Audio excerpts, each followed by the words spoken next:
cerita. Iya bang. Bang, izin pendapat bang, ini kan terkait kabarnya Dr. Reza Gladys kabarnya hari ini dipanggil krim khusus bang. Mungkin yang abang bicara seperti apa sih bang terkait Ya. pemanggilan ini? Ya jadi begini ya, saya ini kan advokat ya. Jadi saya perlu jelaskan saya advokat bukan alpukat ya.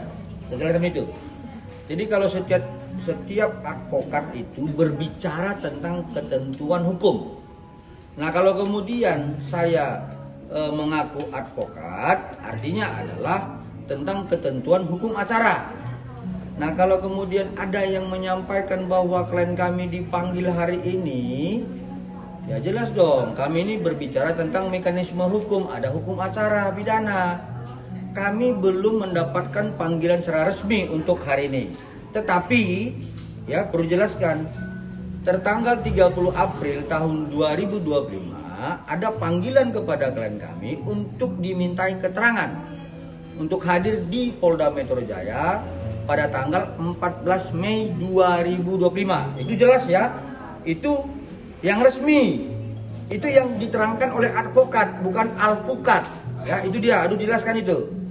Nah karena ada satu kesibukan yang tidak bisa ditinggalkan oleh klien kami, sehingga kami berkoordinasi dengan penyidik nantinya untuk dapat menghadirkan sebagaimana ketentuan hukum acara pidana seperti itu. Jadi kami belum mendapatkan panggilan yang resmi untuk hari ini seperti itu ya. Itu dulu yang pertama tentang panggilan. Yang lain? Kalau untuk tanggal 30 tadi yang abang bilang itu atas laporan siapa dan panggilan apa sih bang? Ya baik begini. Jadi di tanggal 30 April 2025 klien kami dipanggil untuk dimintai keterangan pada tanggal 14 Mei 2025. Itu sesuai dengan laporan dari rekan sejawat kami ya, Bang Fahmi Bahmid ya nama beliau, itu terkait tentang Undang-Undang Nomor 8 Tahun 98 tentang konsumen dan Undang-Undang 17 Tahun 2023 tentang kesehatan ya, sebagaimana yang dimaksud di dalam pasal 8 junto pasal 62 di Undang-Undang Konsumen dan kemudian pasal 138 junto 435 di Undang-Undang Kesehatan ya. Jadi kalau berbicara soal undang-undang konsumen, ya ini rekan-rekan media harus paham, itu berkaitan dengan delik aduan. Ya, saya tidak tahu apakah Bang Fahmi ini ada pernah ya memakai atau membeli produk kosmetik di Glavitsa ya milik klien kami. Ya kalau memang benar pernah beliau membeli dan memakai produk kosmetik, ya kedudukan hukum beliau sudah tepat ya untuk membuat laporan seperti itu. Itu hanya tentang kedudukan hukum. Itu harus jelasin ya. Belum tentang pembuktian seperti itu. Nah, kalau kemudian tentang Undang-Undang 17 tahun 2023 di pasal 138 ayat 2 dan 3 dan junto 435 itu tentang sediaan farmasi. Ya, itu tentang izin edar. Kaitannya adalah turunannya PP 28 tahun 2024 dan turunannya adalah peraturan BPOM nomor 21 tahun 2022 tentang notifikasi. Nah, artinya di situ tentang bahwa klien kami telah menyimpan, mengkonsumsi atau mengedarkan, mendistribusikan sebuah sediaan farmasi yang tidak memiliki izin edar sebagaimana peraturan BPOM nomor 21 tahun 2022. Boleh dilaporin, tapi pembuktiannya nanti seperti itu ya. Tapi saya jelaskan bahwa itu terkait kosmetik. Kalau klien kami dilaporkan, kalau saya dilaporkan tidak mungkin karena saya tidak punya kosmetik. Ya artinya kalau ada orang lain yang melaporkan seseorang terkait sediaan farmasi, yaitu berkaitan dengan 138 pasti tentang izin edar. Ya itulah notifikasi. Tapi kalau ada orang yang membeli ya sesuatu produk dan kemudian dia merasa dirugikan, itu pasti tentang undang-undang konsumen. Nah, saya pastikan seseorang itu boleh melaporkan seseorang yang lainnya karena dia sudah jadi korban. Nah, keterangan seperti itu, ya. Yang lain? Bang, berarti bisa ditegasin kalau sebenarnya yang melaporkan itu bukan dari konsumen ya Bang, melainkan dari Bang Fahmi sendiri ya Bang? Sesuai dengan panggilan yang kami peroleh ya, sebagaimana di tanggal 30 April 2025 dan itu dihadirkan klien kami untuk dimintai keterangan 14 Mei 2025, itu pelapor adalah Bang Fahmi Bahmid ya.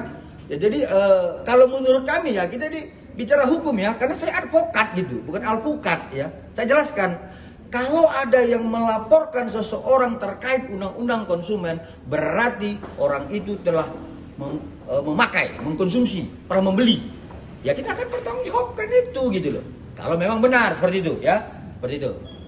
Bang, apa ini berarti secara tidak langsung memang sengaja untuk menyerang Dr. Reza Gladys atau seperti apa, Bang?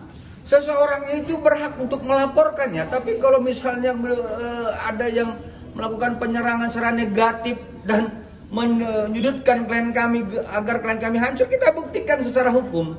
Ya jadi begini, saya kan sering mengatakan kalau advokat itu harus berbicara fakta hukum, peristiwa hukum. Jadi kalau kemudian rekan-rekan media sekarang bertanya apakah dengan sengaja menyerang, nanti kita buktikan seperti itu ya. Mulai? Abang sendiri baru mengetahuinya kapan nih, Bang, kalau memang Bang Fahmi ternyata dia yang melaporkan Dr. Reza sendiri? Soal laporan itu saya nggak tahu kapan disampaikan, tetapi panggilan kepada klien kami itu dilayangkan kepada kami sekitar awal awal Mei ya, seperti itu, karena suratnya itu tanggal 30 April 2025. Nah, seperti itu ya. Mungkin setelah itu ada pemanggilan lagi Bang selanjutnya? Ya, sebagaimana yang saya sampaikan sebelumnya, kami kan advokat. Ya, jadi harus patuh dan taat terhadap ajas hukum.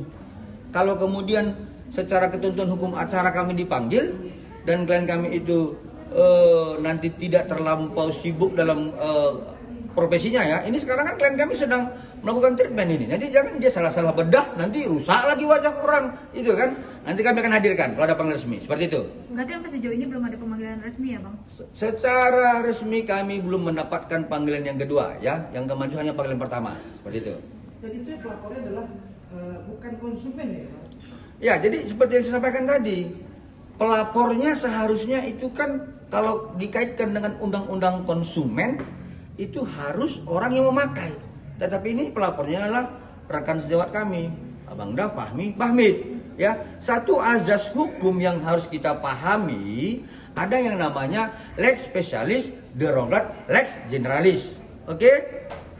Tetapi turunan dari lex specialis, derogat, lex generalis, ada namanya lex specialis, sistematis. Nah, ini saya nggak jadi kuliahi mahasiswa semester 5 dan semester 6 gitu loh. Jadi maksudnya rekan-rekan sejawat saya harus pahami itu ya, lex specialis, derogat, lex generalis. Kemudian di bawah, di atasnya lagi yang lebih khusus, lex specialis sistematis. Itu jelas gitu. Ya, ada lagi? Bang, berarti saya bisa dibilang salah kaprah, Bang. Saya tidak mau mengatakan itu salah kaprah, tetapi ada normatif hukum, ada ajas hukum. Itu harus kita paham dan patuh terhadap itu. Ya, karena saya advokat, seperti itu. Ya, jadi juga terhadap yang sering berbicara di media mengatakan dirinya praktisi hukum atau advokat berpendapat terhadap perkara yang kami sedang tangani, ini dia PKPA di mana gitu loh. Jadi advokat itu diatur dalam Undang-Undang 18 tahun 2003 ya. Kami di pasal 5 adalah penegak hukum. Satu. Yang kedua, di pasal 6 huruf B dijelaskan tidak boleh berkomentar yang tidak patut dan tidak wajar terhadap rekan sejawat.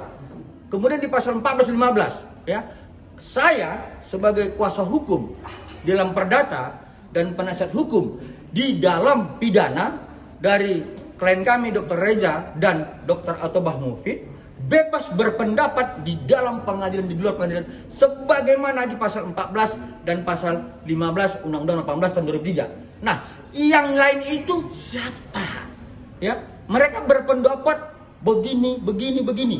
Kalau kami bersama Bang Fahmi Bahmid, wajar dong diatur dalam pasal 14 dan pasal 15 Undang-Undang 18 tahun 2003 berpendapat terhadap perkara yang sedang kami tangani gitu loh.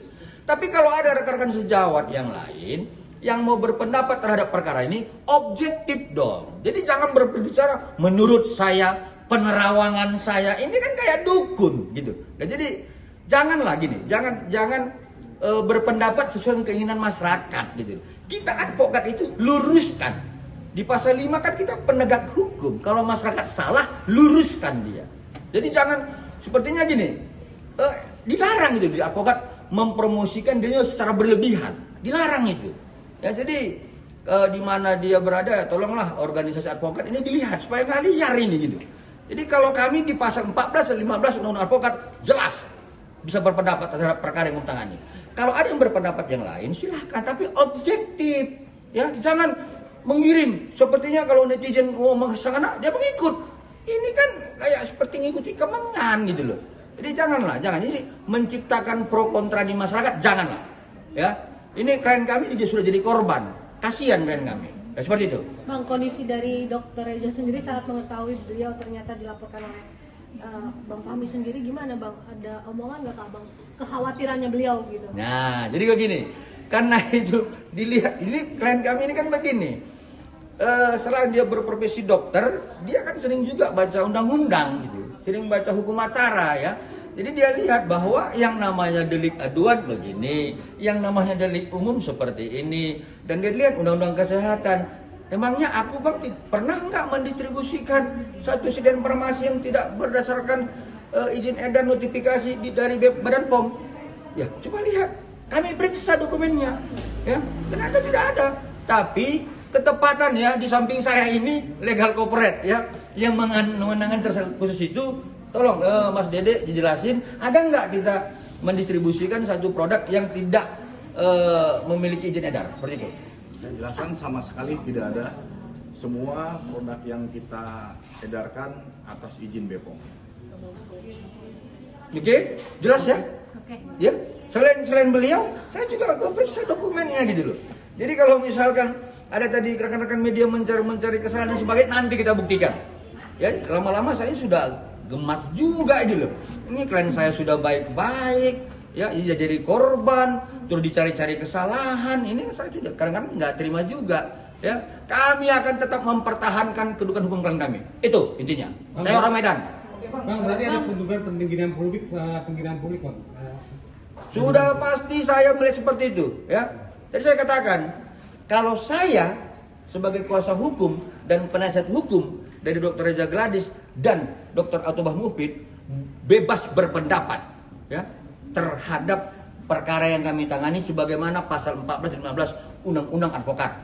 Begitu cara beliau ya, Bang Fahmi Bahmid, karena dia sedang menangani perkara yang sedang kami hadapi bersama. Tapi yang lain ini kan menggiring opini gitu loh.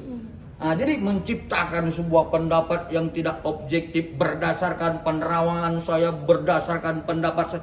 Emangnya dia PKPA di mana gitu loh. Aneh. Ya. Jadi kalau membuat legal opinion itu jelas dasar-dasar hukumnya gitu. Ya itu harus jelas saya sampaikan seperti ini, ya. Ada lagi?